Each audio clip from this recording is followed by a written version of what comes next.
नमस्कार साथियों, एक बार फिर श्री नर्सिंग क्लासेस के इस अमेजिंग प्लेटफॉर्म पे आपका स्वागत है। क्या आपको पता है कि एक ऐसी बीमारी जो हजारों सालों से इंसानों के बीच है और वो आज भी हर साल लाखों लोगों की जान ले रही है। I am talking about tuberculosis, यानी इसको आप टीबी के नाम से भी जानते हैं। लोग सोचते हैं कि टीबी तो पुरानी बीमारी हो गई, पर सच तो यह है कि आज भी हमारे आसपास टीबी का बहुत सारा केस फाइंडिंग्स आता है। लेकिन इससे डरने की बात नहीं है बच्चों। आज के वीडियो में हम बहुत ही आसानी से, बहुत ही सिंपल लैंग्वेज में टीबी को समझने की कोशिश करेंगे कि टीबी फैलता कैसे है, टीबी होता कैसे है और टीबी को आप कैसे प्रिवेंट कर सकते हैं। अगर किन्हीं पर्सन को टीबी डायग्नोस हो गया है तो उस पर्सन के अंदर टीबी का प्रिवेंशन मैनेजमेंट कैसे करना है। तो बच्चों, इस वीडियो को एंड तक देखिए और इसके अंदर हम टीबी के बारे में हर एक चीज डील करने वाले हैं, यहाँ तक कि कौन सी दवा कब खानी है, कितने एमजी का खाना है, हर एक चीज। तो बिना टाइम लिए इस क्लास को शुरू करते हैं बच्चों। सबसे पहले हम डेफिनेशन की बात करते हैं कि पल्मोनरी ट्यूबरकुलोसिस जो होता है उसका डेफिनेशन क्या होता है। ट्यूबरकुलोसिस बोलते किसको हैं? ट्यूबरकुलोसिस। ट्यूबरकुलोसिस को शॉर्ट फॉर्म में टीबी के नाम से भी जाना जाता है। ट्यूबरकुलोसिस क्या होता है बच्चों कि ये कंटेजियस इन्फेक्शन होता है। कंटेजियस कैसा इन्फेक्शन? बैक्टीरियल इन्फेक्शन होता है बच्चों। ये बैक्टीरिया से फैलता है, ये कोई वायरस फंगस ये सबसे नहीं फैलता। ये क्या है? बैक्टीरियल इन्फेक्शन है। तो क्या बच्चों? TB is a contagious bacterial infection. Bacterial infection that mainly affect the lungs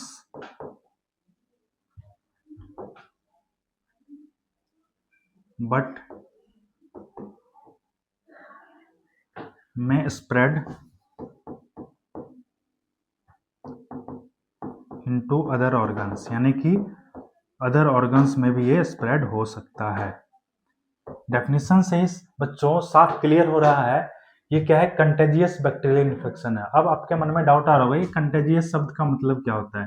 contagious का मतलब बच्चों होता है कम्युनिकेबल। क्या होता है?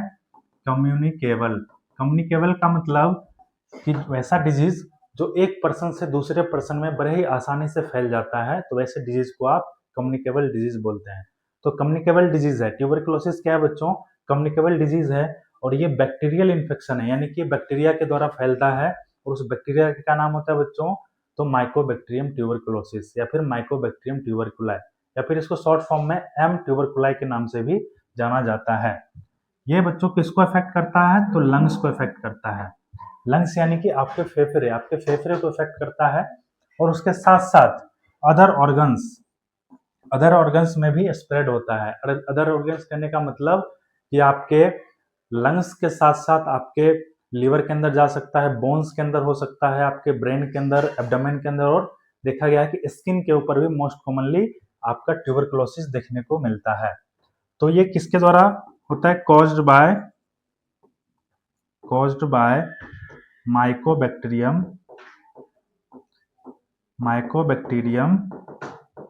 ट्यूबरकुलोसिस या फिर इसको आप एम ट्यूबरकुलाई भी कह सकते हैं। एम ट्यूबरकुलाई। और ये बच्चों अगर हम बात करें इसके शेप की कि दिखने में कैसा होता है इसका स्ट्रक्चर, तो ये बच्चों रॉड शेप का होता है। कैसा शेप का होता है?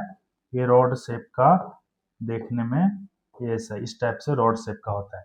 क्लियर है बच्चों? तो हमने क्या सीखा कि ट्यूबरकुलोसिस का डेफिनेशन क्या होता है और दूसरा चीज कि ये कैसे फैलता है, किस बैक्टीरिया के थ्रू फैलता है और वो बैक्टीरिया देखने में कैसा होता है।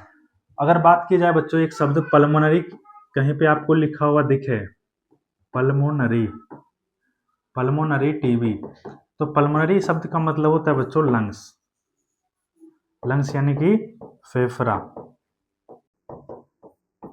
अगर पल्मोनरी टीबी की बात की जाए तो कैसा टीबी होगा? वैसा टीबी जो लंग्स को इफेक्ट कर रहा है, वैसे टीबी को हम क्या बोलेंगे? पल्मोनरी टीबी बोलेंगे। अब पल्मोनरी टीबी बच्चों दो तरह का होता है, एक तो होता है ट्यूबरकुलोसिस, तो एक पल्मोनरी हो गया और एक होगा extra pulmonary. Types of TB की बात अगर करें, टाइप्स ऑफ ट्यूबरकुलोसिस, तो ये दो तरह का होगा।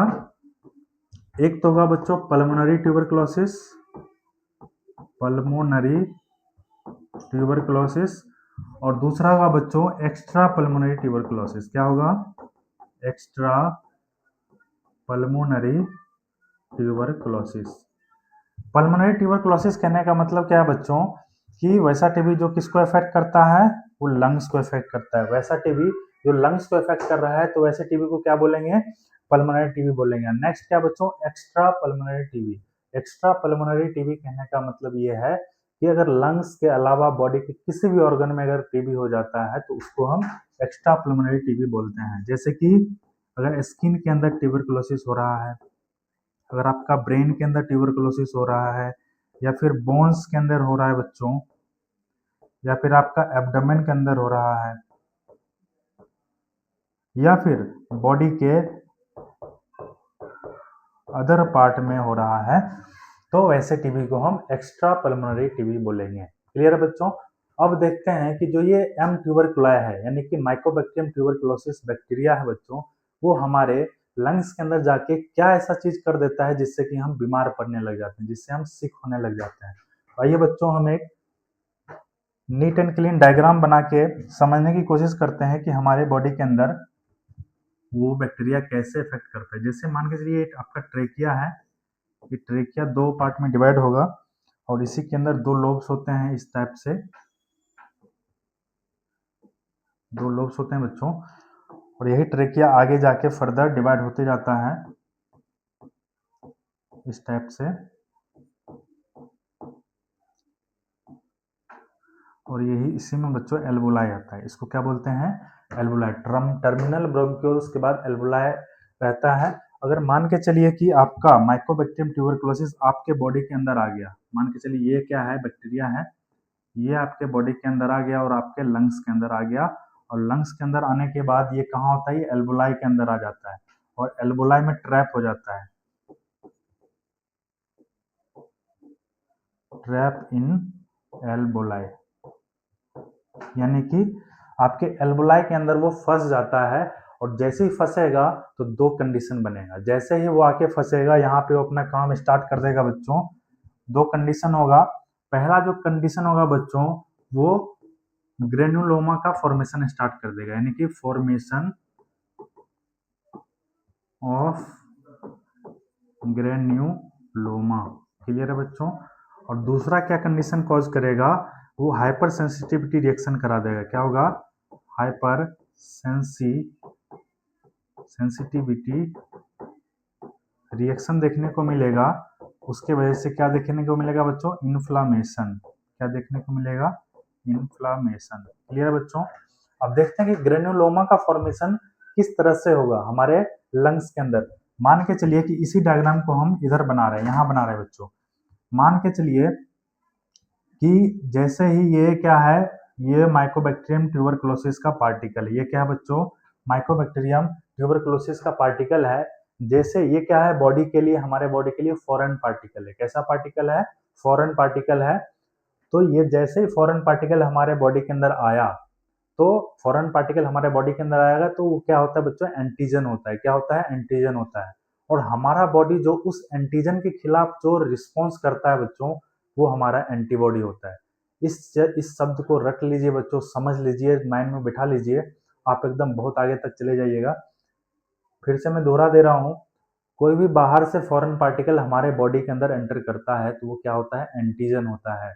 और हमारा बॉडी उस फॉरेन पार्टिकल यानी कि उस एंटीजन के खिलाफ जो एंटीबॉडी बनाता है या फिर जो रिस्पॉन्स देता है, वो क्या होता है? हमारा एंटीबॉडी होता है। जैसे मान के चलिए इसको हमने क्या बोल दिया?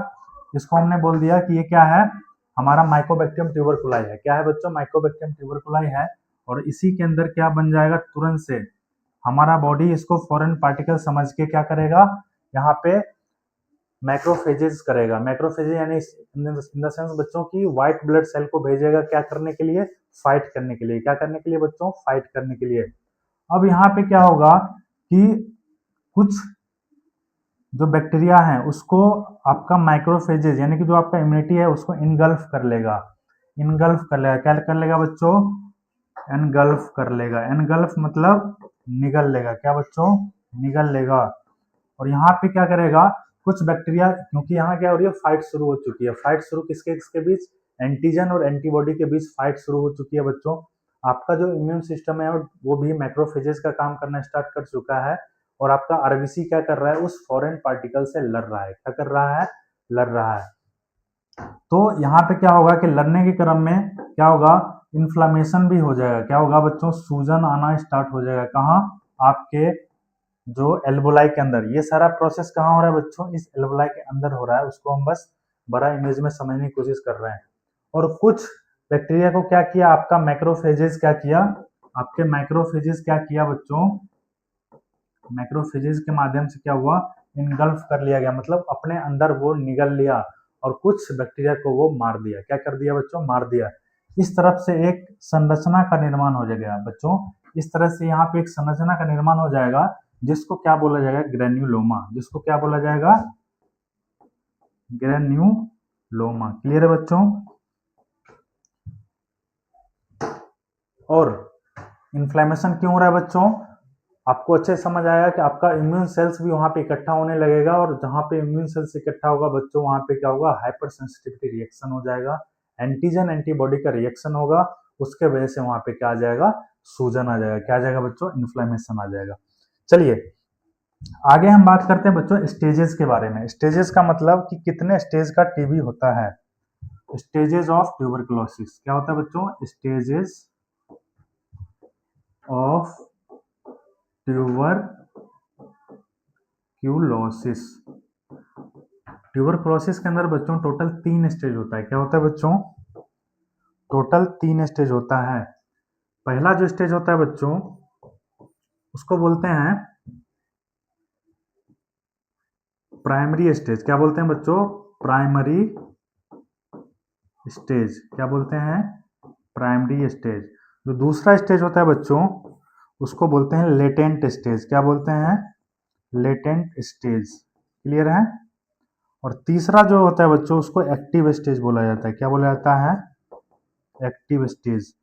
अगर आप इस तीनों स्टेज के बारे में अच्छे से समझ लिए बच्चों, तो मैं गारंटी देता हूं आपको पूरा ट्यूबरकुलोसिस का पूरा मैकेनिज्म समझ में आ जाएगा कि एक बॉडी के अंदर अगर आपके बैक्टीरिया जो माइकोबैक्टीरियम ट्यूबरकुलाई है वो अगर अंदर घुसता है, उसका अगर अंदर एडमिनिस्ट्रेशन हो जाता है किसी भी ड्रॉपलेट्स के थ्रू, या फिर आप क्लोज कॉन्टेक्ट पर्सन के थ्रू आते हैं, तो आपके बॉडी में वो बैक्टीरिया किस तरह से एक्शन करेगा, किस तरह से आपके बॉडी को वो हार्म करता है। ठीक है बच्चों?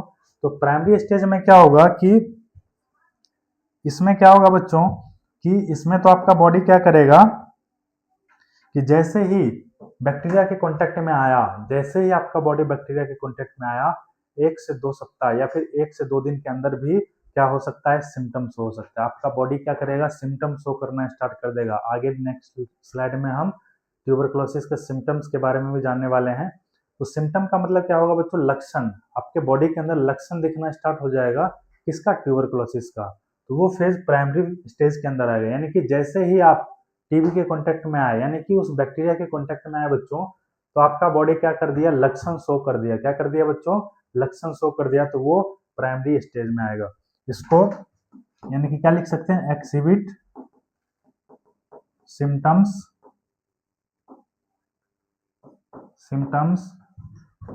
in 1 to 2 weeks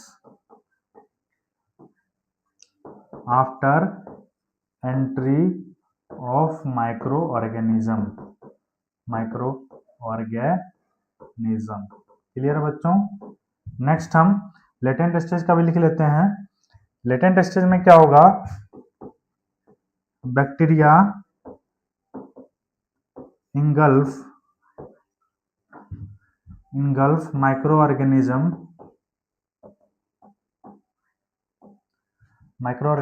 and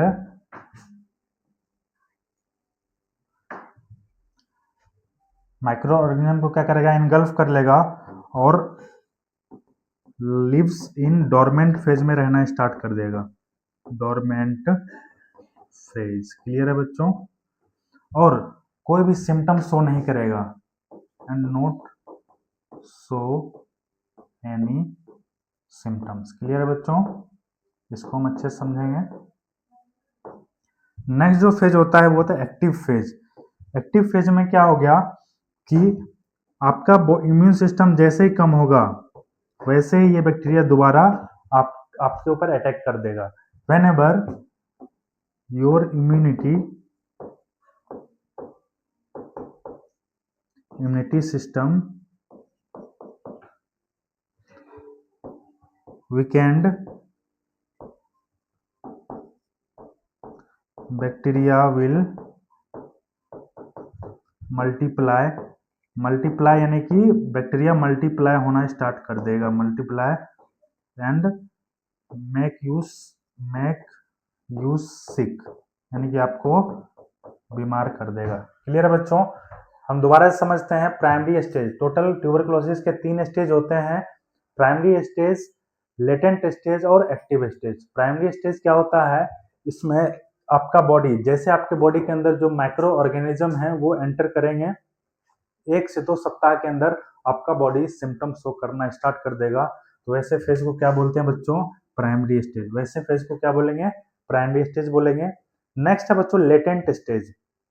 latent stage में क्या होगा कि आपका बैक्टीरिया क्या करेगा, जो बैक्टीरिया अंदर घुसा, आपके लंग्स के अंदर एंटर किया, वो माइक्रो ऑर्गेनिज्म को क्या करेगा, आपका जो इम्यून सिस्टम अच्छा है वो क्या करेगा, उस बैक्टीरिया को इनगल्फ कर लेगा, यानी कि वो निगल लेगा। और निगल करके क्या करेगा, उसको डोरमेंट फेज में रखेगा, यानी कि निगलने के बाद उस बैक्टीरिया क्या करेगा, उसके अंदर जीवित रहता है, लेकिन आपको वो कोई इफेक्ट नहीं करता है। इफेक्ट इन द सेंस कि आपको बीमार नहीं कर पाता है, वो मल्टीप्लाई नहीं हो पाता। क्यों? क्योंकि कुछ बैक्टीरिया तो मर जाता है, लेकिन कुछ वैसे बैक्टीरिया होते हैं जो एल्वेलाई के अंदर जिंदा रहते हैं, अंदर में जो क्या बच्चों, डोरमेंट फेज के अंदर जिंदा रहते हैं। जैसे ही आपका वीक पड़ेगा इम्यून सिस्टम, जैसे ही आप कमजोर पड़ेंगे, कोई बीमारी लग गया आपको, ऑटोमेटिक वो क्या करेगा, उस मैक्रोफेजेस से बाहर निकल जाएगा और मल्टीप्लाई होना स्टार्ट हो जाएगा और आपको बीमार कर देगा। क्लियर है बच्चों? तो लेटेंट स्टेज में अगर हम डायग्राम की मदद से समझने की कोशिश करेंगे बच्चों, तो मान के चलिए कि ये आपका लंग्स है। ये क्या है बच्चों? ये क्या है? ये लंग्स है। ये क्या है? लंग्स है। लंग्स के अंदर मान के चलिए ये क्या है, आपका बैक्टीरिया है। ये क्या है? बैक्टीरिया है। लेटेंट स्टेज में क्या हो रहा है, ये डोरमेंट फेज है, यानी कि डोरमेंट फेज आपका जैसे बैक्टीरिया डिटेक्ट होता है लंग्स के अंदर, आपका बॉडी इम्यून सिस्टम जो आपका है वो रिस्पॉन्स हो जाएगा, इम्यून सिस्टम काम करना स्टार्ट करेगा, और वो इम्यून सिस्टम क्या करेगा बच्चों, इसको इनगल्फ कर लेगा, इसको अपने अंदर निगल लेगा। इस टाइप से इनगल्फ कर लिया। मान के चलिए ये आपका जो इम्यून सिस्टम है, मैक्रोफेजेस था, वो इनगल्फ कर चुका है। अब ये क्या होगा कि ये जब तक इनगल्फ रहेगा, जब तक कि आपका बॉडी अच्छा है, अच्छा इन द सेंस कि आपका इम्यूनिटी अच्छा है, स्ट्रॉन्ग है, आपका इम्यून सिस्टम स्ट्रॉन्ग है, तो ये क्या रहेगा, अंदर में वैसा ही डोरमेंट फेज में पड़ा हुआ रहेगा। वो बैक्टीरिया कैसा, वैसे ही पड़ा रहेगा। जैसे ही आपको इन्फेक्शन लगता है या फिर आपकी इम्यूनिटी कम होती है, आपका इम्यून सिस्टम लो होता है, ये क्या करेगा, इससे बाहर निकल जाएगा। ये इससे बच्चों क्या हो जाएगा, इससे बाहर निकल जाएगा और आपके बॉडी को क्या करेगा, दोबारा से बीमार कर देगा। दोबारा से ये बैक्टीरिया हजारों की संख्या में मल्टीप्लाई होना स्टार्ट हो जाएगा और ये आपको आसानी से बीमार कर देगा। तो वही बच्चों थर्ड स्टेज में है। सेकेंड स्टेज क्लियर है? थर्ड स्टेज को एक्टिव स्टेज बोला जाता है। जब भी आपका इम्यून सिस्टम लो होता है, वीक होता है, ये बैक्टीरिया मल्टीप्लाई होना स्टार्ट करेगा और आपको कमजोर कर देगा। क्लियर है बच्चों? तो ये 3 तरीके से, ये 3 स्टेज में ट्यूबरकुलोसिस का इन्फेक्शन फैलता है। क्लियर है? चलिए आगे बढ़ते हैं। नेक्स्ट हम समझने की कोशिश करते हैं बच्चों, इसका कारण क्या है, क्या क्या ये इसके कॉजेज होते हैं। कॉजेज ऑफ ट्यूबरक्यूलोसिस, यानी कि ट्यूबरकुलोसिस का क्या क्या कारण होता है। चलिए एक एक करके डील करते हैं बच्चों, इसका क्या क्या कारण होता है, ट्यूबरकुलोसिस के कारण क्या हैं। तो सबसे पहला कारण यह है बच्चों, कारण कह लीजिए, कारण तो बैक्टीरिया है, और कारण के साथ साथ बच्चों इसको रिस्क फैक्टर भी बोल सकते हैं। क्या बोल सकते हैं बच्चों? Risk factor. क्योंकि बहुत सारे ऐसे रिस्क फैक्टर हैं जिसके वजह से आपको आपके बॉडी के अंदर टीबी होने का खतरा बढ़ा हुआ रहता है। रिस्क फैक्टर, सबसे पहला रिस्क फैक्टर तो ये है बच्चों, अगर किसी पर्सन को टीबी है, यानी कि किसी पर्सन को ट्यूबरकुलोसिस का बीमारी है, अगर आप उसके क्लोज कॉन्टेक्ट में चले गए तो आपको क्या हो गया, उस टीबी होने का खतरा बढ़ गया, यानी कि रिस्क फैक्टर बढ़ा हुआ मिलेगा, यानी कि आपको भी खतरा हो जाएगा उस टीबी के संक्रमण का। तो क्या करना है, क्योंकि एक ड्रॉपलेट के माध्यम से फैलता है। कैसे फैलता है बच्चों? ड्रॉपलेट के माध्यम से। तो पहला तो हो गया आपका क्या कि close contact with person, close contact with जो भी इन्फेक्टेड पर्सन है उसके साथ, इन्फेक्टेड पर्सन। अगर आप इन्फेक्टेड पर्सन के क्लोज कॉन्टैक्ट में जाएंगे तो आपको भी टीबी होने का खतरा बढ़ा हुआ मिलेगा। क्लियर है बच्चों? और उस आपका वीक इम्यून सिस्टम है, अगर आपका इम्यून सिस्टम कमजोर है तो उस केस में भी आपको टीबी होने का खतरा बढ़ा हुआ मिलेगा। क्लियर है बच्चों? अगर आप सब्सटेंस यूज कर रहे हैं, सब्सटेंस एब्यूज कर रहे हैं, अल्कोहल का मात्रा ज्यादा ले रहे हैं, ड्रग्स ले रहे हैं, कोई नशा कर रहे हैं, तो आपका इम्यून सिस्टम क्या होता है, ड्रग्स लेने से, अल्कोहल लेने से क्या होता है, सप्रेस हो जाता है, आपका इम्यूनिटी कम होने लगता है। और आपको अच्छे से पता है कि जैसे ही आपका इम्यूनिटी बॉडी का कम होगा आपको टीबी का खतरा बढ़ जाएगा। क्लियर है? नेक्स्ट जो है बच्चों, वो है बच्चों, अगर कोई आपका कोई इन्फेक्शन है बॉडी के अंदर, प्री एग्जिस्टिंग कोई भी मेडिकल कंडीशन है,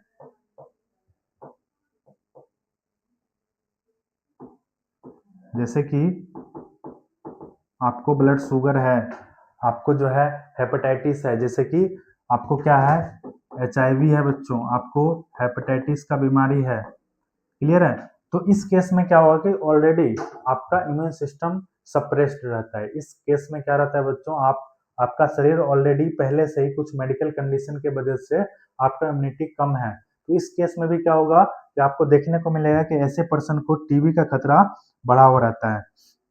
अगर आप माल नरिश्ड हैं, माल न्यूट्रिशन का case, mall nutrition in the sense कि आपके बॉडी के अंदर क्या है, प्रोटीन, एनर्जी और भी सारे माइक्रो न्यूट्रिएंट्स की कमी है, तो ये सारे क्या करते हैं, माइक्रो न्यूट्रिएंट्स आपके इम्यून सिस्टम को बूस्ट करने में हेल्प करते हैं। जब इन्हीं सारी चीज का आपके बॉडी के अंदर कमी हो गया तो ऑलरेडी क्या हो जाएगा, आपका जो इम्यून सिस्टम है वो सप्रेस हो जाएगा, तो आपका क्या हो गया बच्चों, ट्यूबरकुलोसिस होने का खतरा बढ़ा हुआ रहेगा। या फिर आप ओवर क्राउडेड पॉपुलेशन में रह रहे हैं, जहां आप रह रहे हैं वहां पे बहुत ज्यादा ओवर क्राउडेड पॉपुलेशन है, तो उस केस में भी क्योंकि वहां पे क्लोज कॉन्टेक्ट ज्यादा होगा और आपको बिल्कुल ये पता नहीं है कि कौन सा आदमी के अंदर क्या लक्षण है और कौन सा आदमी किस बीमारी से इन्फेक्टेड है बच्चों। क्लियर है? और नेक्स्ट इसका और भी रिस्क फैक्टर है कि अगर कोई बाहर से आ रहा है, जिस देश में बच्चों टीबी का मरीज ज्यादा है, टीबी का केस ज्यादा है, तो वहां से अगर कोई माइग्रेट करके अपने देश में आता है, अपने जगह पे आता है, तो उस केस में भी टीबी का खतरा बढ़ा हुआ रहता है, तो उसको भी आप रिस्क फैक्टर में ले सकते हैं। यानी कि क्या होगा, ओवर क्राउडेड पॉपुलेशन के वजह से भी क्या हो सकता है बच्चों, टीबी का खतरा बढ़ा हुआ मिल सकता है। क्लियर है बच्चों? तो ये सारे थे रिस्क फैक्टर, ये कारण थे जिसके वजह से टीबी होता है। नेक्स्ट है बच्चों इसके transmission, transmission in the sense कि ये फैलता कैसे है वो भी देख लेते हैं। ट्रांसमिशन ऑफ ट्यूबरकुलोसिस, वैसे तो आपको हमने स्टार्टिंग में ही बता दिया था बच्चों कि ये कैसे ड्रॉपलेट के माध्यम से फैलता है। ये क्या फैलता है बच्चों, ड्रॉपलेट। ड्रॉपलेट यानी कि आपके मुंह से जो भी आप स्नीज करते हैं, छींकते हैं, खांसते हैं, तो वो बैक्टीरिया क्या होता है, हवा में चला जाता है और हवा में वो बहुत देर तक वो सर्वाइव करते हुए रहता है। लगभग 400 मिलियन से ऊपर बच्चों एक बार में क्या होता है, वो बैक्टीरिया हवा में सर्वाइव करता है और वो उसी एयर को कोई दूसरा पर्सन जो हेल्दी पर्सन है वो अगर इनहेल कर लिया, उस केस में क्या हो जाएगा, वो बैक्टीरिया उसके लंग्स में चला जाएगा। अगर मान के चलिए उस व्यक्ति का इम्यून सिस्टम सप्रेस मिला, अगर उसका इम्यून सिस्टम उतना कमजोर है, उतना स्ट्रॉन्ग नहीं है बच्चों, तो उस केस में क्या होगा, उसको टीबी होने का खतरा बढ़ जाएगा। क्लियर है कि ड्रॉपलेट इन्फेक्शन थ्रू सलाइवा या फिर म्यूकस, थ्रू सलाइवा या फिर म्यूकस। क्लियर है? मतलब ड्रॉपलेट इन्फेक्शन जो होगा सलाइवा के थ्रू हो सकता है या फिर म्यूकस के थ्रू हो सकता है। ये क्या करेगा, सबसे पहले समझिए कि आपका जो सलाइवा है उसके अंदर 400 बैसिलस, मिनिमम कितना होता है बच्चों, एक एवरेज में देखा जाए तो 400 बैसिलस प्रेजेंट होते हैं। ड्रॉपलेट जो होगा में contain up to 400 bacilli. Clear है बच्चों? अब क्या होगा, ये बेसिलाई का नेचर क्या होता है बच्चों, प्रॉपर्टी क्या होता है कि ये सेवरल आवर्स यानी कि बहुत घंटों तक ये हवा के अंदर मिक्स होकर रह सकते हैं। They spread in air for many hours, यानी कि बहुत घंटों तक ये स्प्रेड रह सकते हैं। अगर कोई हेल्दी आदमी, अगर कोई हेल्दी पर्सन इसी एयर को इनहेल करता है, ठीक है, inhalation by a healthy person, अगर वही एयर हेल्दी पर्सन के द्वारा इनहेल किया गया तो क्या हो गया, उसके एल्वुलाई में वो क्या हो जाएगा, वो माइक्रो ऑर्गेनिज्म ट्रैप हो जाएगा। ट्रैप यानी कि वहां पे जाके फंस जाएगा और वहां पे अपना वो मल्टीप्लिकेशन का काम करना स्टार्ट कर देगा। क्लियर है?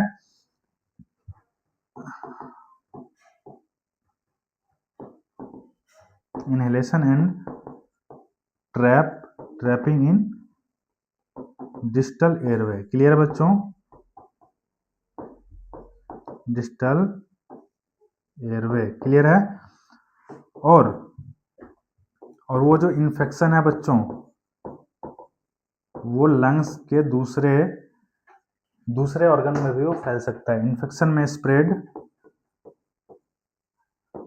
Into other organs. क्लियर है बच्चों? Other organs. और क्या हुआ सबसे पहले कि जो आपका ये क्या है, फर्स्ट है बच्चों, ये फर्स्ट है। ड्रॉपलेट इन्फेक्शन था, सलाइवा या म्यूकस के थ्रू क्या हुआ, वो ड्रॉपलेट इन्फेक्शन क्या हुआ कि एयर में फैल गया। एयर में क्या हुआ बच्चों, उस ड्रॉपलेट इन्फेक्शन के अंदर क्या था कि 400 बेसिलाई से भी ज्यादा ड्रॉपलेट पाया जाता है। और वो ड्रॉपलेट का नेचर क्या होता है कि वो हवा में बहुत देर तक सर्वाइव कर सकता है। और वो हवा में सर्वाइव कर रहा है, वो ड्रॉपलेट क्या होगा, हेल्दी पर्सन इनहेल करेगा और इनहेल करने के बाद जो डिस्टल एयरवे है बच्चों, उसके अंदर वो ट्रैप हो जाएगा। वो जो एयरवे के अंदर से ड्रॉपलेट इन्फेक्शन आया है, वो जो आपका माइक्रो ऑर्गेनिज्म आया है, वो ट्रैप हो जाएगा। ट्रैप होने के बाद क्या होगा, इन्फेक्शन कॉज करेगा और वो इन्फेक्शन बच्चों अदर ऑर्गन में भी जा सकता है। क्लियर है बच्चों? तो इस तरह से आपने देखा कि टीबी का ट्रांसमिशन इस तरह से होता है। आगे हम समझने की कोशिश करते हैं बच्चों कि अगर किसी पर्सन के अंदर वो माइक्रो ऑर्गेनिज्म चला गया तो उसके अंदर साइन एंड सिम्टम क्या देखने को मिलेगा, यानी कि sign and symptom of tuberculosis, यानी कि टीबी के क्या क्या साइन एंड सिम्टम्स होते हैं। तो सबसे पहले बच्चों खांसी होगा। क्या होगा बच्चों? खांसी होगा। और सबको पता होगा, एक कम्युनिटी में अवेयरनेस भी है बच्चों, खांसी होगा। कफिंग सिंस 3 वीक्स, कम से कम 3 वीक तक अगर किसी पर्सन को खांसी हो रहा है तो उसको क्या आपको सलाह करना है बच्चों, आपको उसको एडवाइस करना है कि जाइए आप पहले अपना जांच करवाइए, स्पुटम चेक कराइए। हम अभी डायग्नोस्टिक एवेल्युएशन में पढ़ेंगे बच्चों कि टीबी का क्या क्या जांच होता है और उस जांच को कैसे किया जाता है। क्लियर है? तो कफिंग अगर किसी को हो रहा है, खांसी हो रहा है बच्चों, 3 हफ्ते से हो रहा है, 3 वीक्स से हो रहा है, तो उसको आपको क्या करना है, सबसे पहले चेक करवाना है, चेकअप करवाना है। दूसरा जो सिम्टम देखने को मिलेगा वो मिलेगा फीवर, चिल्स और night sweat,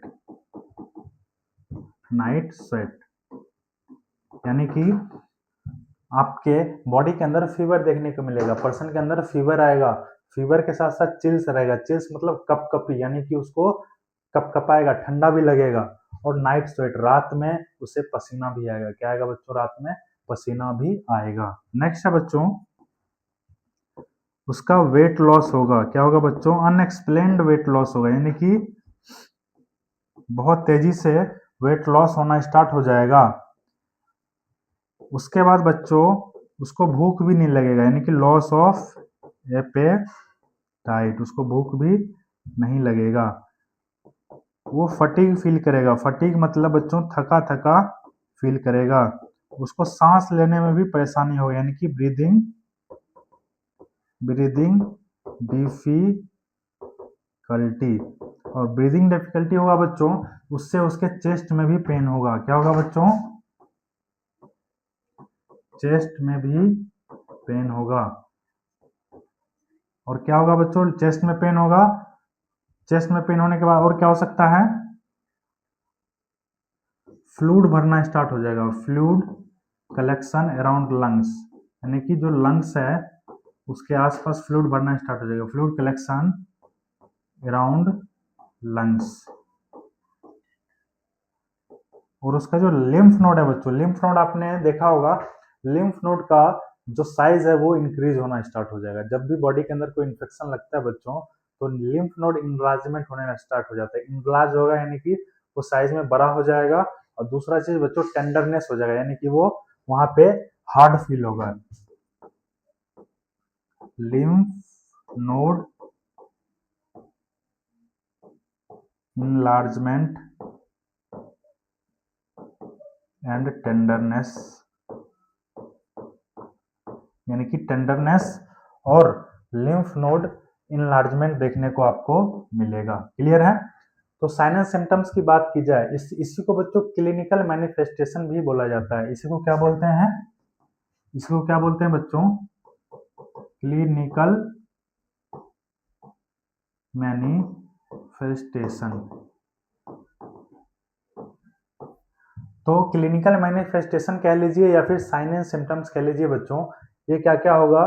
coughing since 3 weeks, यानी कि खांसी करेंगे, पर्सन जो है खांसी करेगा 3 वीक्स तक। Fever, chills, night sweat, weight loss, loss of appetite, fatigue, breathing difficulty, chest pain, fluid collection around lungs, lymph node enlargement and tenderness. तो ये सारे क्या उसके अंदर सिम्टम्स देखने को मिलेगा। क्लियर है? अब नेक्स्ट बात करते हैं। नेक्स्ट क्या होगा? पैथोफिजियोलॉजी। पैथोफिजियोलॉजी कहने का मतलब कि बॉडी के अंदर ये किस किस तरह से फैलता है। पैथोफिजियोलॉजी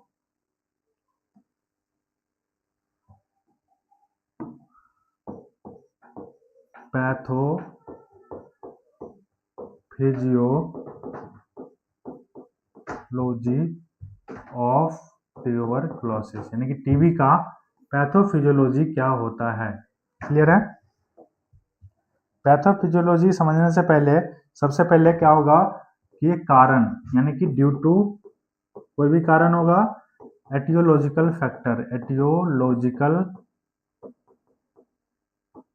यानी कि ये कारण कुछ भी हो सकता है। क्लोज कॉन्टैक्ट, जो इन्फेक्टेड पर्सन है उनके क्लोज कॉन्टैक्ट में आए होंगे, या फिर वो बैक्टीरिया डायरेक्ट उनके अंदर इनहेल कर लिए होंगे, या फिर उनके कोई पिछला बीमारी के कारण था, या फिर उनका इम्यून सिस्टम कम हो गया था। कोई भी कारण हो सकता है बच्चों। ड्यू टू इटियोलॉजिकल फैक्टर उसके अंदर क्या होगा? बैक्टीरिया एंटर करेगा। क्या होगा? Bacteria enter into the lungs. Clear है? जब लंग्स के अंदर एंटर कर गया बच्चों, तो बैक्टीरिया क्या करेगा? मल्टीप्लाई होना स्टार्ट हो जाएगा। क्या हो जाएगा बच्चों? एल्वोलाई के अंदर मल्टीप्लाई स्टार्ट कर देगा अपना। मल्टीप्लीकेशन ऑफ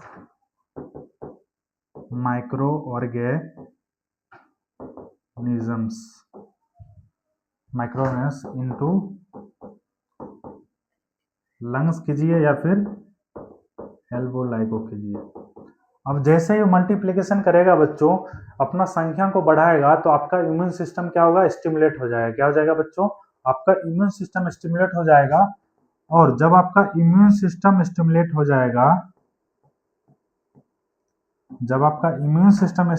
हो जाएगा, बच्चों, तो यहीं पे मारधार स्टार्ट हो जाएगा, यानी कि एंटीजन एंटीबॉडी रिएक्शन होना स्टार्ट हो जाएगा। यानी कि बॉडी के लिए ये तो क्या था? फॉरेन पार्टिकल था। तो यहाँ पे एंटीबॉडी क्या करेगा? उसके अगेंस्ट लड़ना स्टार्ट कर देगा। और लड़ेगा तो क्या होगा बच्चों, बहुत सारा आपका WBC, ठीक है, एक तरह से डी क्या करेगा, लड़ेगा तो सबसे पहले क्या होगा, बहुत सारे बैक्टीरिया आपका डिस्ट्रॉय होंगे। क्या होंगे बच्चों, डिस्ट्रॉय मैनी बैक्टीरिया, और बैक्टीरिया के साथ साथ बच्चों नॉर्मल जो टिश्यू है वहां के वो भी डिस्ट्रॉय होंगे, नॉर्मल टिश्यूज, यानी कि बहुत सारे बैक्टीरिया के साथ साथ नॉर्मल टिश्यूज का भी वहां पे डिस्ट्रक्शन हो जाएगा, यानी कि डिस्ट्रॉय हो जाएगा। और डिस्ट्रॉय होने के बाद क्या होगा कि नेक्रोसिस हो जाएगा। क्या हो जाएगा,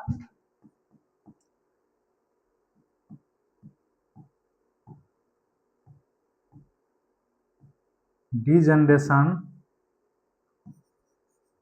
ऑफ नेक्रोसिस।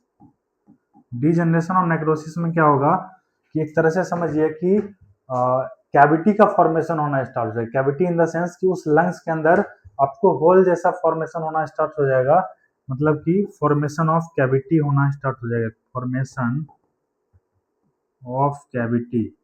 और उस कैविटी में क्या क्या भर जाएगा, किससे भरा होगा, फिल्ड विथ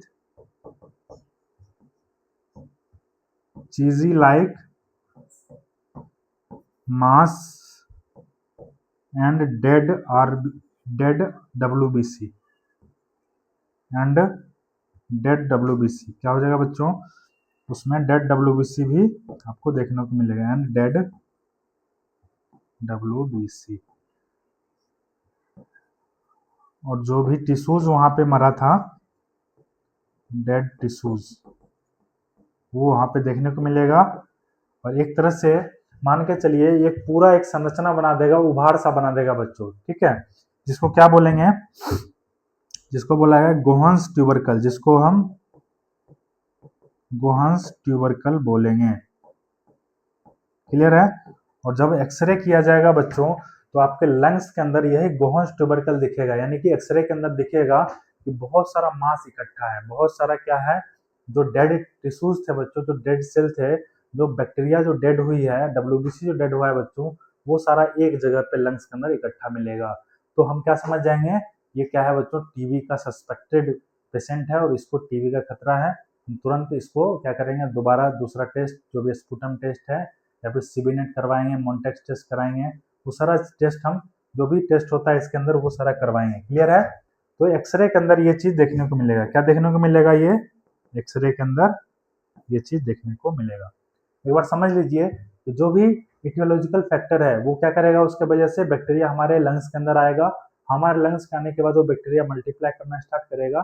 जैसे ही बैक्टीरिया हमारे अंदर आया तो हमारा बॉडी का इम्यून सिस्टम जो है वो स्टिमुलेट हो जाएगा, वो एक्टिव हो जाएगा और वहां पे लड़ाई स्टार्ट हो जाएगा। लड़ाई स्टार्ट होने के बाद क्या होगा कि बैक्टीरिया तो बहुत सारे मरेंगे, उसके साथ साथ वहां पे नॉर्मल सेल्स भी वहां की डेड हो जाएगी, वो भी डिस्ट्रॉय हो जाएगा।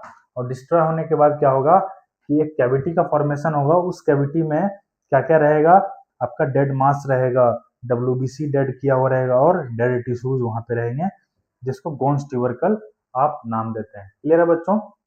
चलिए आगे देखते हैं कि इसका डायग्नोस्टिक इवैल्यूएशन क्या होता है, यानी कि इसका डायग्नोस्टिक टेस्ट क्या है, कैसे इसको हम पता लगाएंगे कि टीबी है या नहीं। डायग्नोस्टिक टेस्ट ऑफ टीबी, यानी कि ट्यूबरक्लोसिस का क्या क्या डायग्नोस्टिक टेस्ट होता है। तो सबसे पहले तो बच्चों, सबसे पहला जो टेस्ट होता है उस टेस्ट को बोलते हैं ट्यूबरकुलिन टेस्ट। क्या बोलते हैं बच्चों, उस टेस्ट का नाम होता है ट्यूबरक्युलिन स्किन टेस्ट। क्या होता है बच्चों, ट्यूबरकुलिन स्किन टेस्ट। इसी को आप बच्चों मोन्टेक्स टेस्ट के नाम से भी जाना जाता है। मोन्टेक्स टेस्ट क्या बोलते हैं, मोन्टेक्स टेस्ट, या फिर इसी को बच्चों क्या बोलते हैं बच्चों, डिफाइंड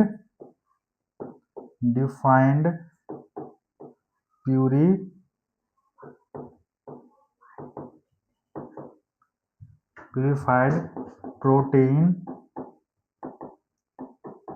डेरिवेटिव टेस्ट। क्लियर है? क्या बोलते हैं?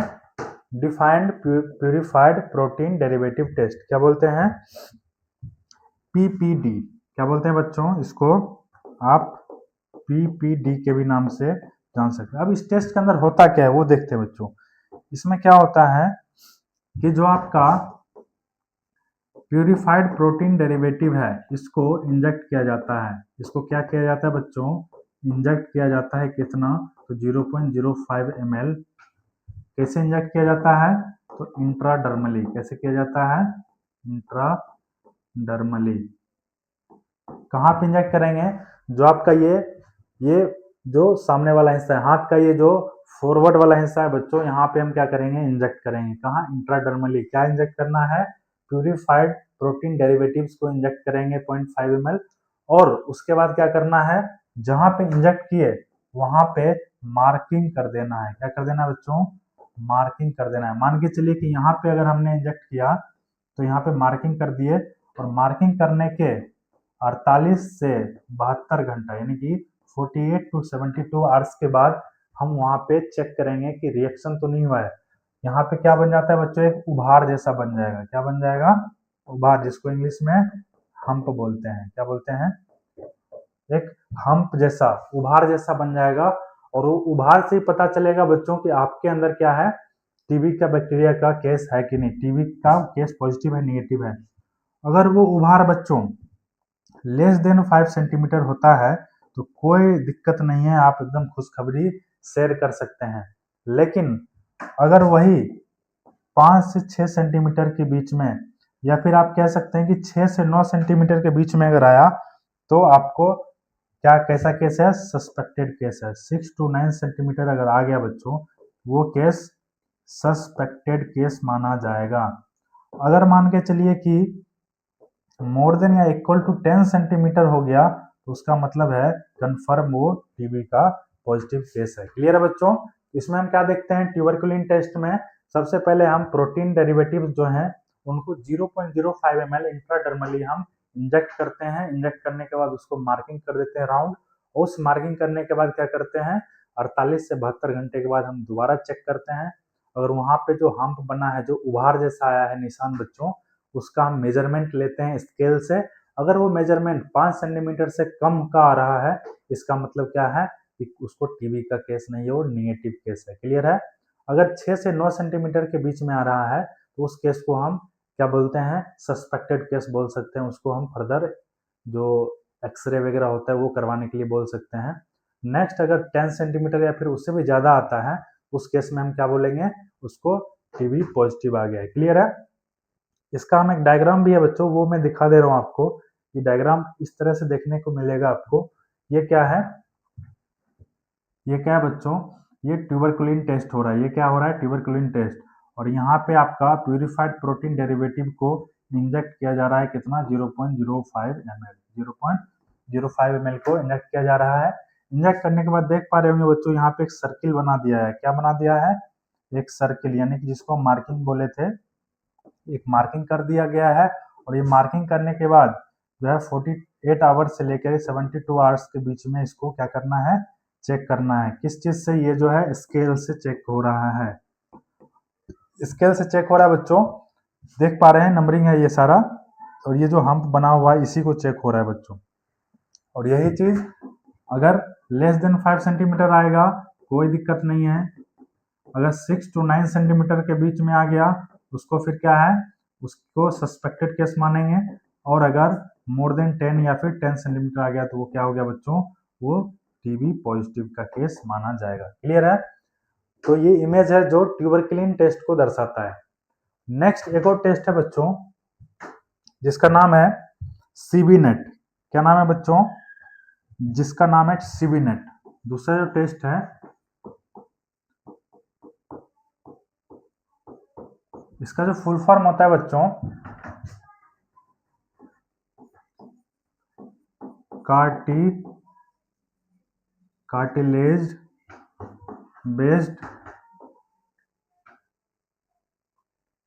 Cartilage based nucleic acid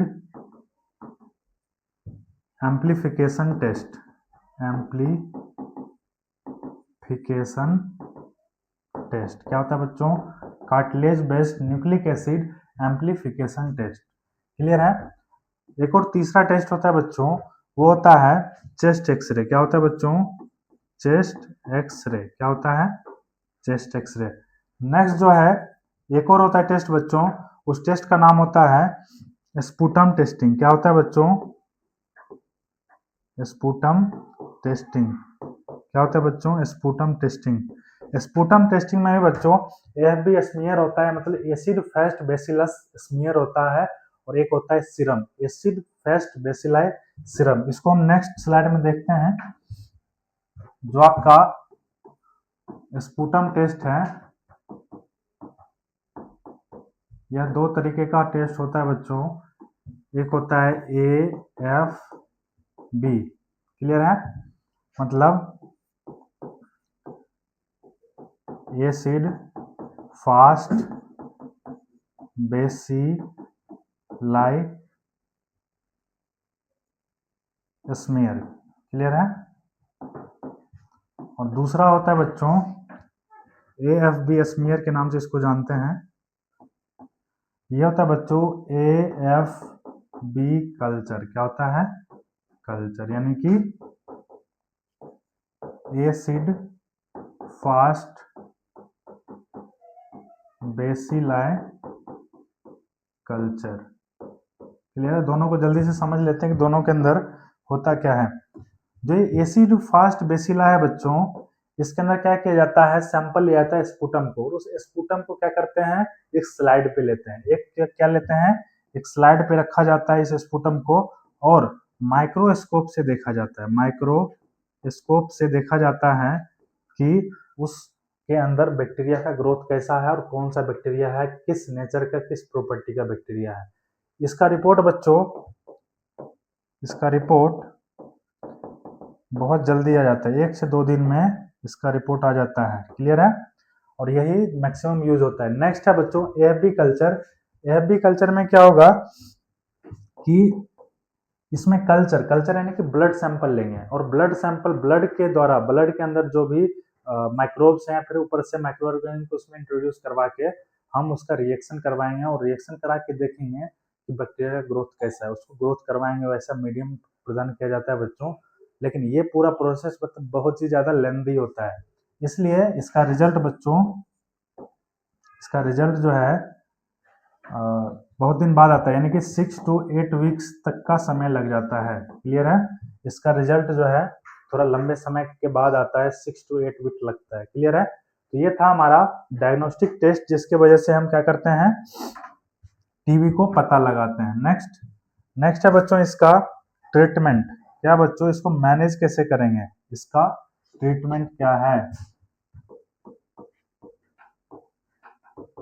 treatment of tuberculosis, यानी कि टीबी का ट्रीटमेंट क्या होता है। 2 तरह का ड्रग चलता है बच्चों इसके अंदर। पहला first line drug, second line drug.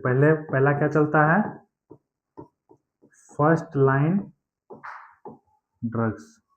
Clear है? फर्स्ट लाइन ड्रग्स के अंदर क्या क्या आता है वो हम देखेंगे।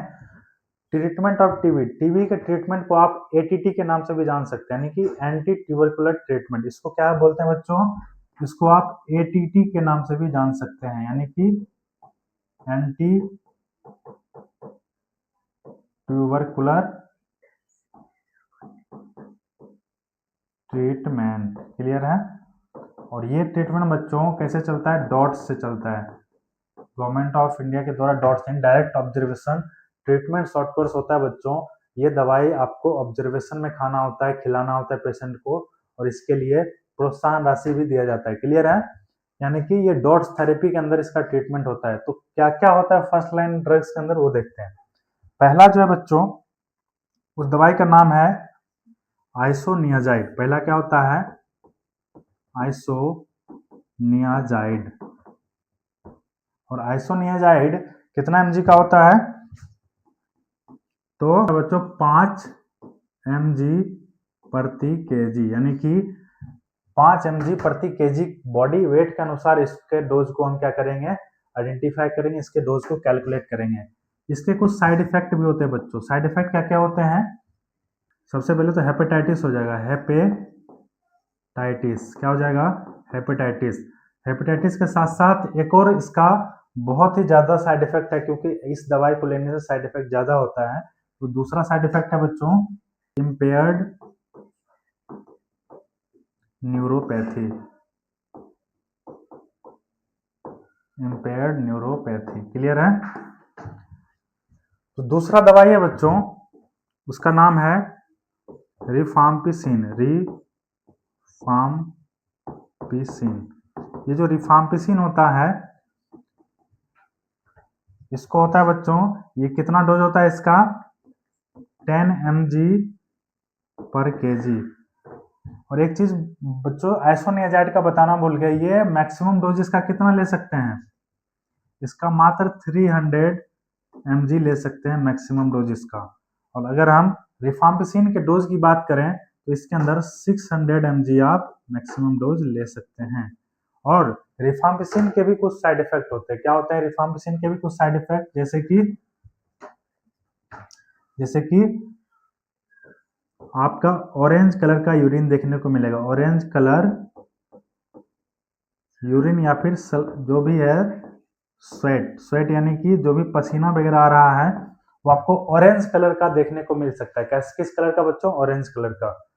नेक्स्ट जो है बच्चों तीसरा, वो है पायराजिनामाइड। क्या है बच्चों? पायराजिनामाइड। और इसका जो डोज होता है बच्चों, इसका 25 mg प्रति केजी बॉडी वेट के अनुसार होता है। इसके भी कुछ साइड इफेक्ट होंगे। इसमें हाइपर यूरेसीमिया देखने को मिलेगा, यानी कि यूरिक एसिड बढ़ जाएगा बच्चों। इसमें आपको गाउट जैसे परेशानी देखने को मिल सकता है, जिसको आप हिंदी में गठिया बोलते हैं। ज्वाइंट पेन होता है बच्चों। यूरिक एसिड ये दवाई बढ़ा सकता है, क्लियर है?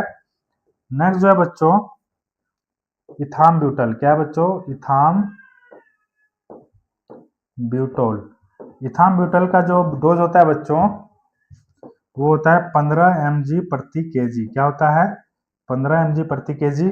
और इसके भी कुछ साइड इफेक्ट्स हैं, जैसे कि ये ऑप्टिक नर्व को डैमेज करता है। ऑप्टिक नर्व डैमेज कर सकता है। और नेक्स्ट और लास्ट दवाई है बच्चों ये स्ट्रेप्टोमाइसिन।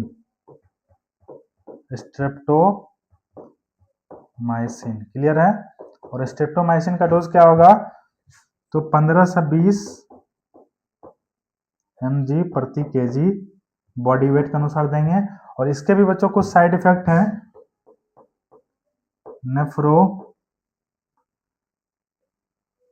नेफ्रोटॉक्सिसिटी हो जाएगा बच्चों। नेफ्रोटॉक्सिसिटी, रिनल फेलियर का इसमें खतरा बढ़ा हुआ रहता है, क्लियर है? तो हमने क्या देखा बच्चों, ट्रीटमेंट ऑफ टीबी के अंदर एटीटी जो एंटी ट्यूबरकुलर ट्रीटमेंट है उसके अंदर क्या क्या दवाई चलता है। सबसे पहले आइसोनियाजाइड जो 5 mg प्रति बॉडी केजी के वेट के अनुसार देते हैं।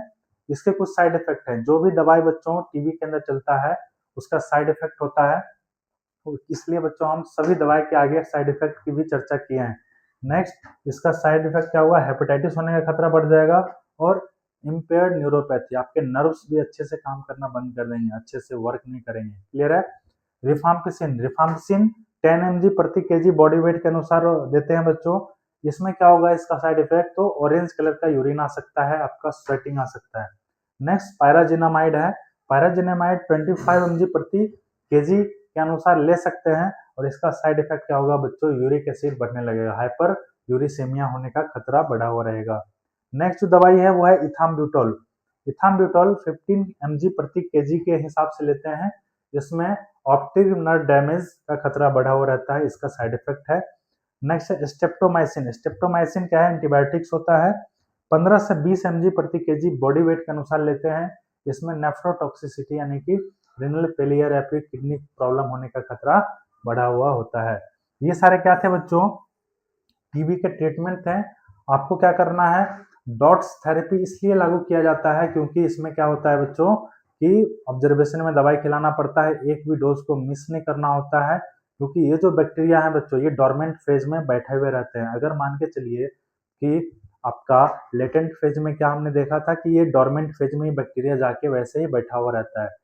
वो बैठा हुआ है बच्चों, तो आपके बॉडी के लिए तो खतरनाक है, हमें तो उस बैक्टीरिया को किल करना है, इसलिए हमें मेडिसिन तो लेना होगा। इसलिए इसका मेडिसिन कंटिन्यू विदाउट गैप, एक भी दिन गैप नहीं कर सकते, कंटिन्यू चलता है बच्चों। 6 महीने, 9 महीने, 1.5 साल तक भी इसका मेडिसिन चलता है। क्लियर है बच्चों? नेक्स्ट है बच्चों, नेक्स्ट है, अगर आप ट्रीटमेंट कर रहे हैं टीबी का, अगर आप हेल्थ केयर प्रोफेशनल से बच्चों, तो आपको टीबी के कुछ फेज हैं, ट्रीटमेंट के भी कुछ फेज होते हैं बच्चों, उनको ध्यान में रखना अति आवश्यक है। तो बच्चों फेजेस ऑफ ट्यूबरकुलोसिस या फिर एटीटी, एंटी ट्यूबरकुलोर ट्रीटमेंट, क्या क्या होगा? तो 2 फेज में इसको डिवाइड किया गया है। टीबी के ट्रीटमेंट को बच्चों 2 फेज में बांटा गया है। पहला जो फेज है बच्चों, उसको आईपी फेज बोला जाता है। क्या बोला जाता है? आईपी फेज बोला जाता है, जिसको आप इंटेंसिव फेज भी बोलते हैं, जिसको आप इंटेंसिव फेज भी बोलते हैं या फिर इनिशियल फेज भी बोल सकते हैं, जिसको आप इंटेंसिव फेज या फिर इनिशियल फेज बोल सकते हैं। नेक्स्ट जो होता है बच्चों, होता है सीपी फेज। क्या होता है? CP phase. सीपी फेज को आप कंटिन्यूअस फेज बोलते हैं। क्या बोला जाता है? Continuous phase. जो ये आईपी फेज है, ये कितनों दिनों तक चलता है बच्चों? तो इसको हम 2 महीने तक देते हैं। कितने महीने तक? 2 मंथ तक हम इनिशियल फेज पे पेशेंट को रखते हैं। 2 मंथ बाद डायग्नोस्टिक टेस्ट करवाते हैं, और उस डायग्नोस्टिक टेस्ट के बाद हम वो 3 to 6 मंथ क्या करते हैं, उस पेशेंट को सीपी फेज पे रखते हैं, यानी कि कंटिन्यूअस फेज पे रखते हैं। अब समझने वाली बात यह है बच्चों कि इंटेंसिव फेज के अंदर कौन कौन सा दवा चलेगा। तो चलेगा बच्चों HRZE, यानी कि H का मतलब होता है बच्चों आइसोनियाजाइड, R का मतलब रिफाम्पिसिन,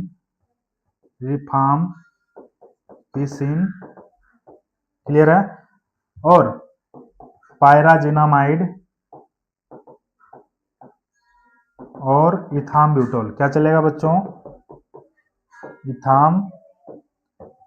क्या चलेगा? इथाम्ब्यूटोल। क्लियर है?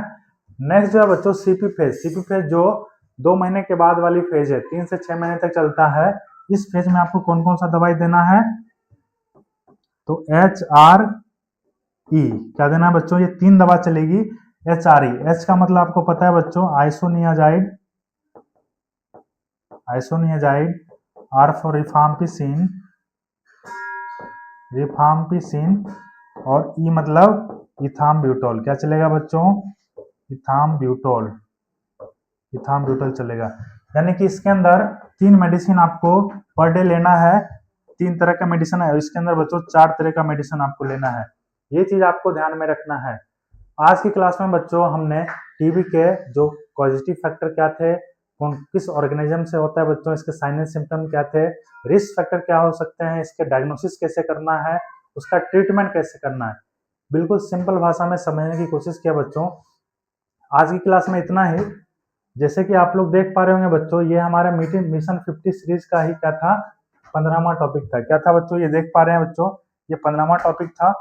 ठीक इसी प्रकार हर दिन एक टॉपिक इस चैनल पे कवर किए जाते हैं। उसके लिए आपको इस चैनल को सबसे पहले सब्सक्राइब कर लेना है, बेल आइकन को दबा देना है, और कमेंट सेक्शन में जाके बोलना है कि आपको नेक्स्ट वीडियो किस टॉपिक पे चाहिए। जो अगर टॉपिक आप समझना चाहते हैं उसका भी आप कमेंट सेक्शन में उस टॉपिक का नाम लिख सकते हैं। आई होप बच्चों आपको ये क्लास पूरा समझ में आया होगा। समझ में आ गया तो एक प्यारा सा कमेंट और एक लाइक कर दीजिए वीडियो को। मिलते हैं अगले लेक्चर में, तब तक पढ़ते रहिए, बढ़ते रहिए और एक नर्सिंग ऑफिसर बन के दिखाइए। आपका बहुत बहुत धन्यवाद।